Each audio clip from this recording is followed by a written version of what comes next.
Welcome back to Notre Dame Day, and I'm Digger Phelps, but more importantly, I'm going to have on for you one of the great ones ever, won a Heisman Trophy at Notre Dame, just got elected into the Pro Football Hall of Fame. Yes, you got it. In 1988, Tim Brown won that Heisman Trophy, and now this year he's going in the Pro Football Hall of Fame. Tim, welcome to Notre Dame Day. Thank you, Digger. How are you, man? Hope all is well. Everything is well with me. Now, let me ask you, a little nervous? Are you writing your speech yet? Because you can, Jerome Bettis is going in with you, so you don't want to copy off his speech. Trust me. No, we, I think we're going to be thanking different people. We're going to definitely have one person in common. That's Coach Holtz, but other than that, it's going to be a little different. So I haven't really gotten into it yet. I've been doing a lot of speaking around the country in the last 2 or 3 months, so I hadn't had time to concentrate on that speech, but we'll get with it here in the next week or so and start putting some things together. Well, I remember when you were being recruited, and you came up from Dallas, Texas, and I think we had a UCLA home game that weekend, and some guy named David Rivers was one of your hosts. What was the experience like on a recruiting trip at Notre Dame? It was great, between David and Alvin Miller, man, it was just, incredible weekend, just seeing guys who were so heady and so full of life and had such incredible plans, man, just made it a place that I knew I wanted to be.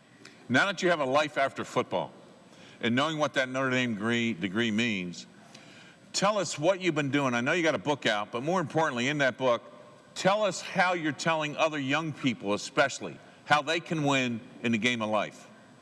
Well, to me, it's all about education, I think with the money being the way it is these days, all these parents are really pushing their kids to the best, opportunity to go make money. And the thing that I'm telling the parents and the kids today is really the same story we said 20, 25 years ago, and that is the education is going to be the thing that drives you, because even when you're done and if you got a whole bunch of money in the bank, you still have to be able to do something with your life. And you don't have a degree, it just makes it that much more difficult. So,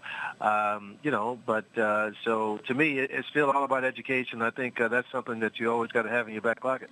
A lot of these kids get false hope, Tim, and as you can go back maybe 4 years ago, it came out that 5 years after NFL and NBA players retire, 70% are bankrupt. 5 years after they retire, 70% are bankrupt. And when you look out today and you look at these young kids that think they're going to live the dream, NBA, NFL, what's your message to them?